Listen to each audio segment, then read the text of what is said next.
दोस्तों, एक बार फिर हाजिर है आपके अपने YouTube चैनल मानो ना मानो पर एक नई कहानी के साथ। कहानी एक चुड़ैल और उसके छलावे की। राहुल आज से 6 महीने पहले उत्तराखंड एक दोस्त की शादी में गया था, लेकिन राहुल ये बात नहीं जानता था कि ये शादी उसके जीवन की सबसे डरावनी शादी होगी। राहुल को पहाड़ बहुत पसंद थे, इसलिए जब उसके दोस्त ने उसे शादी में आने का न्योता दिया तो वो बहुत खुश हुआ और शादी से एक दिन पहले ही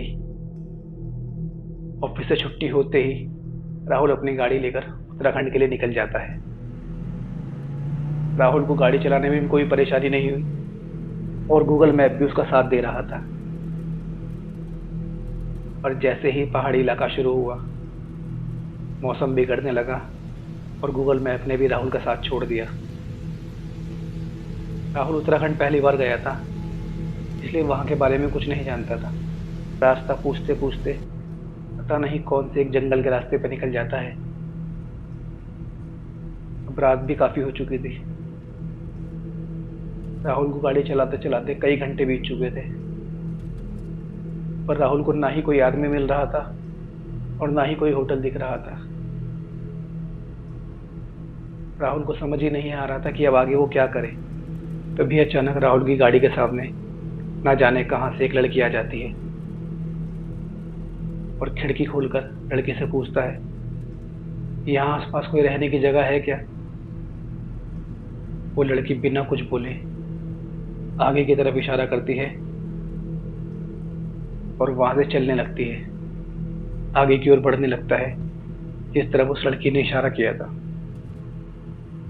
100-200 मीटर गाड़ी आगे ही चली थी कि राहुल की नजर अपने साइड मिरर पर पड़ती है और वो देखता है वो लड़की वहीं खड़ी हुई राहुल को घूर रही थी। राहुल गाड़ी की ब्रेक मारता है और सोचता है शायद इस सुनसान रास्ते पे इस लड़की को मदद की जरूरत होगी, मैं इसे आगे तक लिफ्ट दे दूंगा।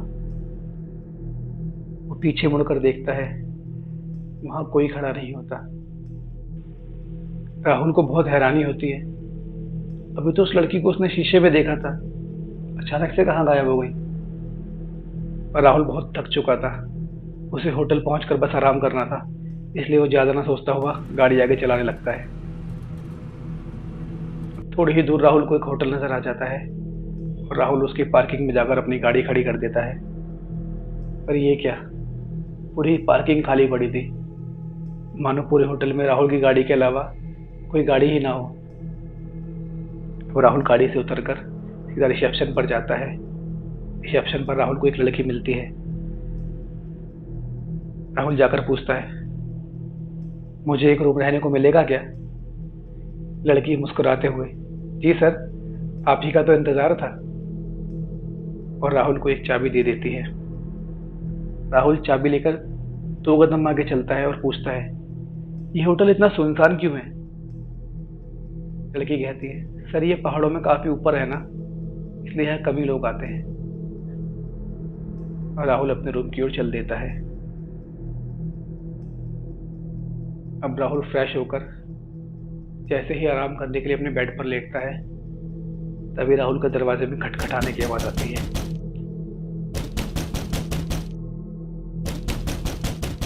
राहुल जाकर गेट खोलकर देखता है, बाहर कोई नहीं होता, पर सीढ़ियों से किसी के उतरने की आवाज आती है, मानो कोई औरत नीचे की तरफ उतर रही हो। राहुल को लगता है शायद कोई गलती से नॉक कर चला गया और वो वापस रूम में आकर लेट जाता है। अब राहुल को जैसे ही आंख लगने ही वाली थी, तभी अचानक राहुल का दरवाजा फिर से खटखटाने की आवाज आती है। राहुल उठकर बाहर जाता है और देखता है फिर से वहां कोई नहीं होता और सीढ़ियों से फिर से किसी औरत के उतरने की आवाज आती है।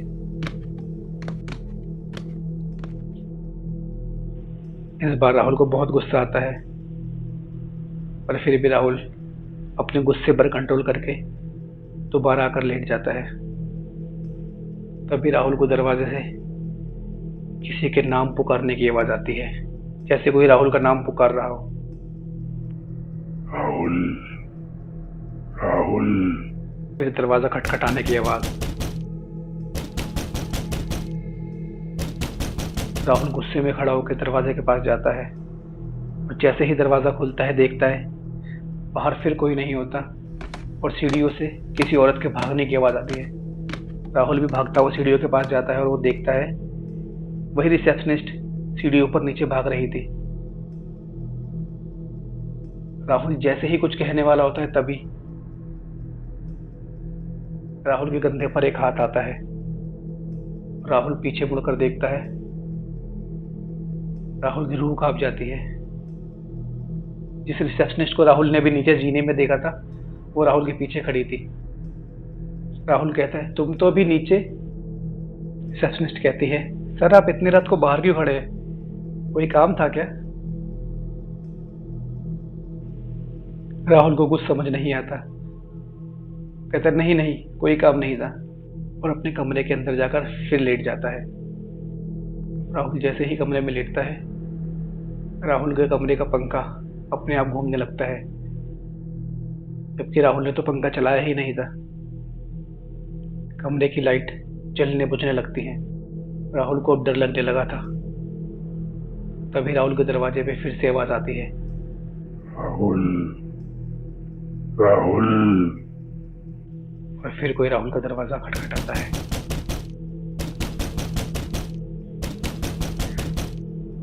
राहुल डर से कांपने लगता है। तभी राहुल के कमरे की खिड़की का कांच टूट जाता है। फौरन खड़ा होता है और खिड़की के पास जाकर देखता है बाहर वही रिसेप्शनिस्ट खड़ी होती है। और जैसे ही राहुल और उस लड़की की नजरें आपस में टकराती है वो लड़की जंगल की तरफ भाग जाती है, मानो किसी से डर कर भाग रही हो। राहुल को लगता है शायद इस होटल में कोई भूत है। तभी वो रिसेप्शनिस्ट भी निकल कर भाग गई और राहुल भी सीढ़ियों से उतरकर उसी लड़की के पीछे जंगल की तरफ चलने लगता है। कुछ ही दूर चलने के बाद वो लड़की अचानक गायब हो जाती है। राहुल को कुछ समझ ही नहीं आता, वो लड़की अभी तो राहुल के सामने थी, अचानक से कहाँ चली गई। और राहुल उसे जंगल में इधर उधर ढूंढने लगता है। आपको चलते चलते ऐसा महसूस होता है जैसे वही हंसी की आवाज जो उसके कमरे में आ रही थी आसपास ही कहीं से आ रही है। और राहुल उस हंसी की आवाज का पीछा करते करते थोड़ी दूर जाता है और वहां जाकर राहुल ने जो नजारा देखा, राहुल के तो पैरों के नीचे से जमीन ही खिसक गई।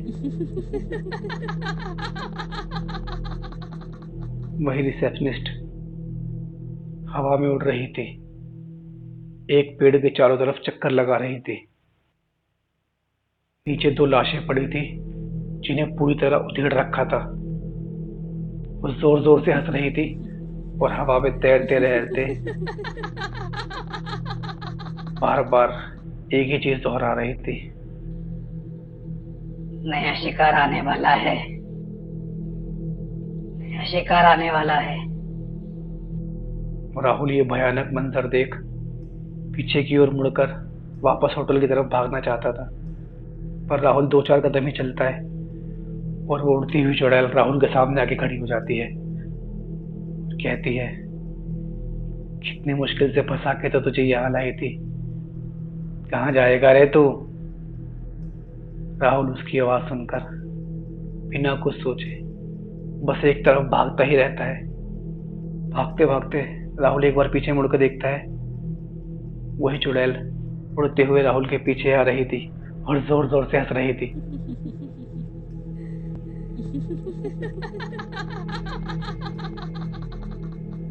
भागते भागते राहुल को जंगल में एक जगह से धुआं दिखाई देता है। राहुल को लगता है शायद वहां कोई लोग रहते होंगे जो उसकी मदद कर दे।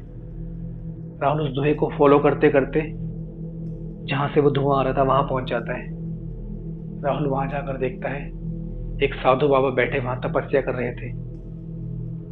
राहुल भागते भागते बाबा के पैरों में गिर जाता है और कहता है, बाबा मेरे पीछे एक चुड़ैल पड़ गई है, मुझे कृपा करके मुझे मेरे होटल में पहुंचा दो।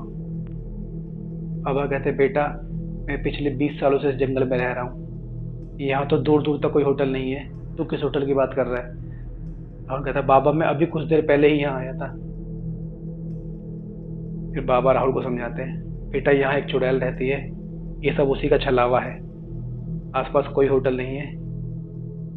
बाबा कहते हैं, बेटा मैं तुझे इस चुड़ैल के इलाके से बचाकर इतने दूर ले जाकर छोड़ दूंगा जहाँ वो चुड़ैल तेरा कुछ नहीं कर पाएगी, लेकिन आसपास कोई होटल नहीं है, मैं ये बात अच्छे से जानता हूँ। अब बाबा राहुल के साथ थोड़ी दूर ही चलते हैं कि तभी जंगल के बीच में राहुल को अपनी गाड़ी खड़ी हुई दिखाई देती है।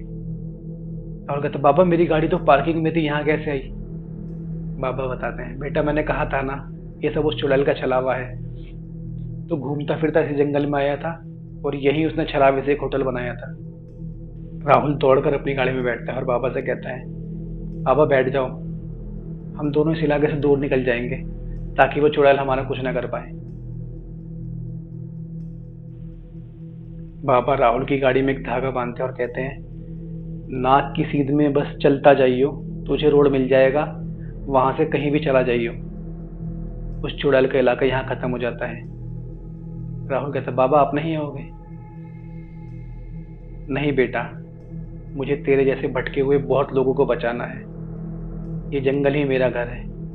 और ये कहकर बाबा गायब हो जाते हैं। राहुल फौरन गाड़ी स्टार्ट करता है और थोड़ी दूर आगे चलने पर ही, जैसा बाबा ने बताया था, राहुल को एक पक्का रास्ता मिल जाता है और राहुल अपने घर की तरफ वापस आ जाता है।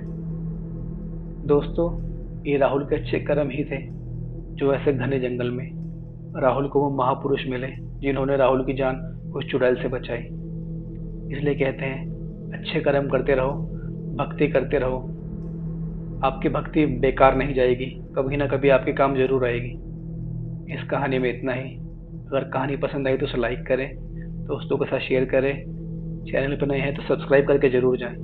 मिलते हैं फिर एक नई कहानी के साथ आपके अपने YouTube चैनल मानो ना मानो पर।